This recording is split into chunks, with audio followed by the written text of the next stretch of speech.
অনৰ অধিষ্ঠাত্ৰী দেৱীৰ ৰূপত এচিএছ নুপুৰ বৰা।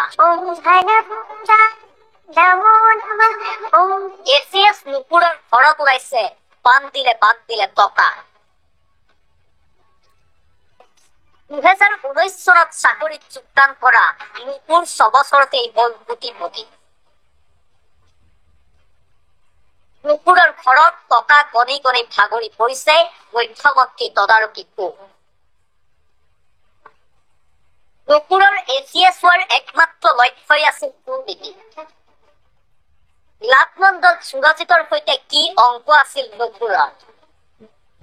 পুৱাৰে পৰা কেলেংকাৰীৰ নায়ক নুপুৰ বৰাৰ বাসগৃহত অভিযান। এই মানুহগৰাকীক আজি ভালদৰে চাই লওক, আপুনি চিনি পাব লাগিব। এলাপেচা যুৱতী বা মহিলা নহয় এওঁৰ পৰিচয় এচিএছ নুপুৰ বৰা। 2019 চনত APSC পৰীক্ষাত উত্তীৰ্ণ হৈ এচিএছ হিচাপে চাকৰিত যোগদান কৰিছিল নুপুৰে। কিন্তু চাকৰিত যোগদান কৰাৰ পাছতেই মতি গতি সলনি হল নুপুৰৰ। টকাৰ খকে বৰ বেয়াকৈ খেদিবলৈ আৰম্ভ কৰিলে এচিএছ নুপুৰক। মাত্ৰ 6 বছৰতে অগাধ সম্পত্তিৰ মালিক হল নুপুৰ। 2019 চনত বৰপেটাত চক্ৰ বিষয়া হিচাপে কৰ্মজীৱন আৰম্ভ কৰিছিল নুপুৰে। ইয়াৰ পাছত কাৰ্বি আংলং কামৰূপৰ লগতে কেইবাখনো জিলাত চক্ৰ বিষয়া হিচাপে দায়িত্ব পালন কৰিছিল নুপুৰে। বৰ্তমান গৰৈমাৰীৰ ৰাজহ চক্ৰত কৰ্মৰত হৈ আছে নুপুৰ বৰা। কিন্তু য'তেই পষ্টিং পাইছিল তাতেই টকাৰ খক এটা লৈ কাম কৰিছিল নুপুৰ। আৰু অৱশেষত 100 গৰু মাৰিলে বাঘৰো মৰণ মিলাৰ দৰেই মৰণ মিলিল ধুৰন্ধৰ নুপুৰৰ। সোমবাৰে পুৱাৰে পৰা নুপুৰৰ বাসগৃহত CM ভিজিলেন্সৰ অভিযান। আই বহিৰ্ভূত সম্পত্তিৰ গোচৰত গুৱাহাটীৰ ভূটানগৰৰ ঘৰত চলাই অভিযান। নুপুৰৰ ঘৰত অভিযান চলাই আচৰিত হৈ পৰিল CM ভিজিলেন্সৰ তদন্তকাৰী বিষয়া। নুপুৰৰ ঘৰৰ চুকে কোণে কেৱল টকা আৰু টকা। সৰ্বমুঠ 92 লাখ টকা জব্দ কৰিলে CM ভিজিলেন্সে। এতিয়া আপুনি চিন্তা কৰক, এগৰাকী এচিএছ বিষয়াৰ ঘৰত 92 লাখ টকা থাকিলে সেই টকাৰ উৎস কি হব পাৰে?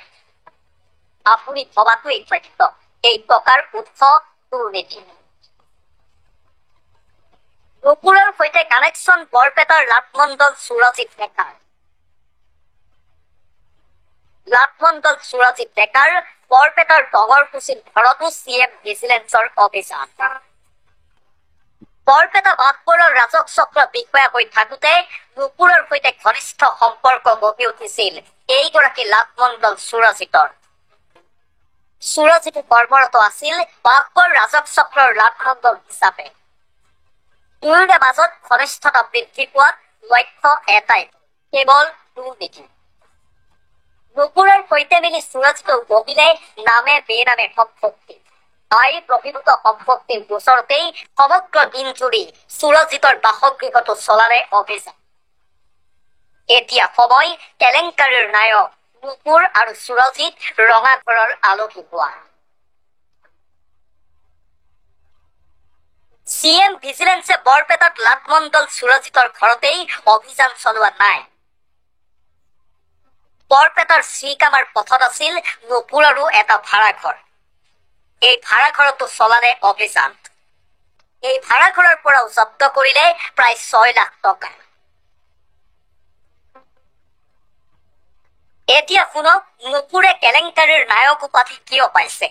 নুপুৰক প্ৰতিটো কামৰ বিনিময়ত লাগে টকা। 20,000 টকাৰ ওপৰত পালেহে কাম কৰি দিয়ে নুপুৰে। চৰকাৰী কাম কৰাৰ নুপুৰৰ থাকে ফিক্সড ৰেট। উদাহৰণ হিচাপে চিঠাৰ নামজাৰি কৰিলে প্ৰতি বিঘাত 30,000 পৰা 40,000 টকা। উত্তৰাধিকাৰী নামজাৰি কৰিলে প্ৰতি বিঘাত 7,000 পৰা 10,000 টকা দিব লাগে। মাটি বেচা কিনা অনুমতিৰ বাবদ প্ৰতি বিঘাত দিব লাগে 15,000 পৰা 40,000 টকা। এয়া মাত্ৰ নুপুৰৰ কেলেংকাৰীৰ সাধাৰণ উদাহৰণহে। প্ৰতিটো কামতেই হাজাৰ হাজাৰ টকা সংগ্ৰহ কৰিছিল নুপুৰে। যাৰ ফলত চাকৰি জীৱনৰ মাত্ৰ 6 বছৰতে এফালে কোটিপতি আনফালে অগাধ ধন সম্পত্তিৰ মালিক হলগৈ এইগৰাকী নুপুত।